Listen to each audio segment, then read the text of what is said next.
Hello दोस्तों, SSC selection post ने अपनी वैकेंसीज रिलीज कर दी हैं, जिसमें टोटल नंबर ऑफ वैकेंसीज 3003 आई हुई हैं, जो आपका 10th 12th और ग्रेजुएशन बेसिस पे है।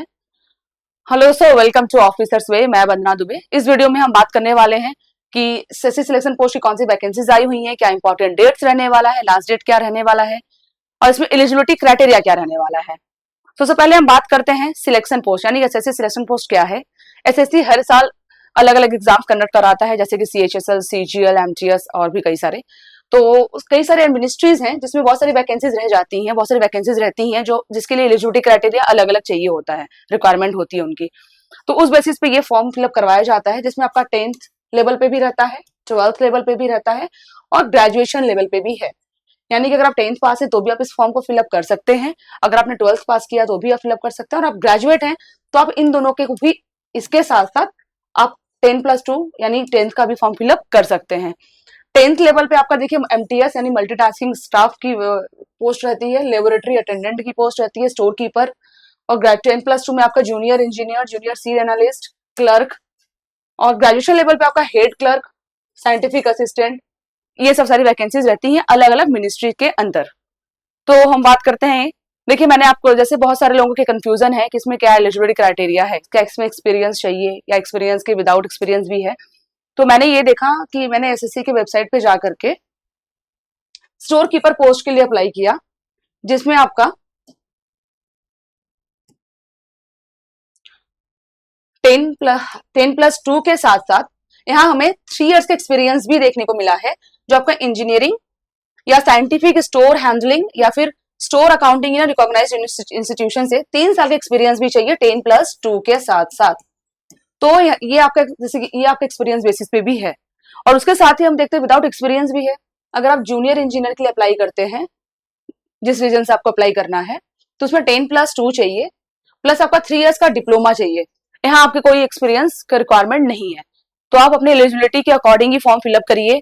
आप उसके साइट पर जाके चेकआउट जरूर कर लीजिए कि इसका क्या क्या क्या एक्सपीरियंस चाहिए, कहाँ आपको पोस्टिंग रहेगी। ये देखिए मिनिस्ट्री ऑफ टेक्सटाइल के अंतर्गत है, तो अलग अलग मिनिस्ट्रीज के लिए अलग अलग एलिजिबिलिटी क्राइटेरिया दिया गया है। इसका एज क्राइटेरिया भी डिफरेंट रहने वाला है। जैसे इंपॉर्टेंट डेट्स हम बात करते हैं, 13 अप्रैल से फॉर्म भरना स्टार्ट हो चुका है, लास्ट डेट रहेगा 4 मई। लास्ट डेट 4 मई रहेगा। एग्जाम आपका जून में रहेगा, जून में आपका एग्जाम हो जाएगा। एलिजिबिलिटी क्राइटेरिया की अगर हम बात करें तो ये 10th 12th और ग्रेजुएट जो हैं, ये तीनों लोग इसको अप्लाई कर सकते हैं। सबके लिए अलग अलग लेवल का अलग अलग पोस्ट है, 10th के लिए अलग पोस्ट है, 12th के लिए अलग है और ग्रेजुएशन के लिए अलग है। तो आप लोगों से बहुत लोग ऐसा बोलेंगे कि मैं ग्रेजुएट हूँ, तो क्या मैं टेंथ बेसिस पे जो फॉर्म है मैं उसको फिलअप कर सकता हूँ? तो जी हाँ, इसको आप सेपरेटली भर सकते हैं, इसके लिए अलग से फीस दे करके आप इसका अलग से फॉर्म फिलअप कर सकते हैं, इसका एग्जाम आप दे सकते हैं। तो आप 10th का भी एग्जाम दे सकते हैं, 10+2 का भी दे सकते हैं। तो एज क्राइटेरिया हम देखते हैं, तो इसमें अलग अलग एज क्राइटेरिया है। कुछ में 18 से 30 साल भी है, कुछ में 18 से 35 साल भी है, किसी में 27 भी है, किसी में 25 भी है। तो अकॉर्डिंग टू देयर पोस्ट ये एलिजिबिलिटी क्राइटेरिया दिया गया है। तो इसमें प्रोसेस, सिलेक्शन प्रोसेस क्या रहने वाला है, तो इसमें एक पेपर रहेगा जो रहेगा आपका जीआई रीजनिंग, जिसे आप लोग बोलते हैं, और जनरल अवेयरनेस, क्वांट और इंग्लिश। ये आपका, अगर आप 10th के लिए फिलअप कर रहे हो तो 10th बेसिस पे रहेगा, 10th के स्टैंडर्ड रहेगा आपका।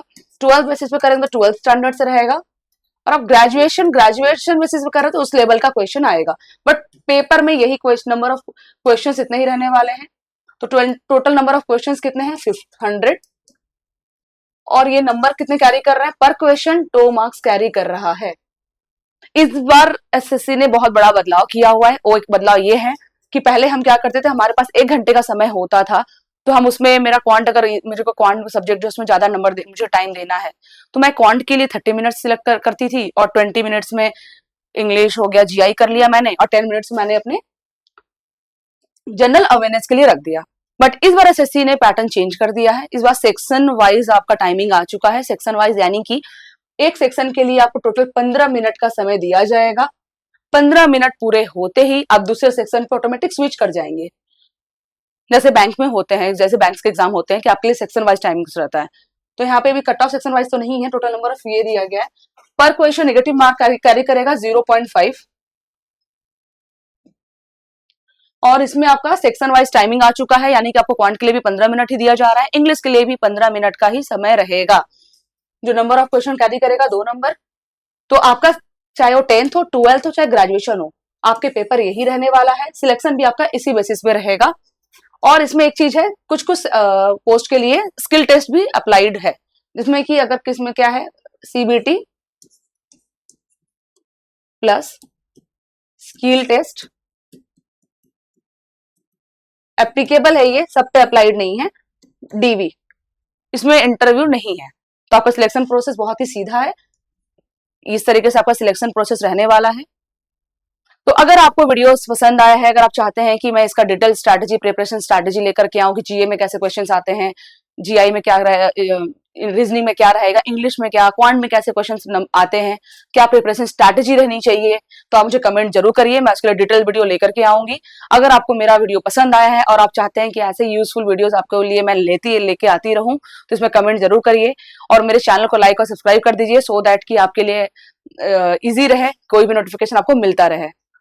और मेरा ये टेलीग्राम चैनल है जिसमें हमने नोटिफिकेशन का पीडीएफ दे दिया है। साथ ही साथ आपको प्रिपरेशन स्ट्रैटेजी क्या रहेगी, प्रीवियस ईयर सिलेबस कैसे रहते हैं, क्या स्ट्रैटेजी से आपको तैयारी करनी है, सारी चीज आपको यहाँ पे अवेलेबल करा दी जाएंगी। तो अगर आप मेरे यूट्यूब चैनल पे नए हैं तो आप ऑफिसर्स वे के नाम से सर्च करके इससे आप जुड़ सकते हैं, या फिर आप सीधे इसके स्कैन करके भी आप मेरे टेलीग्राम चैनल से जुड़ सकते हैं।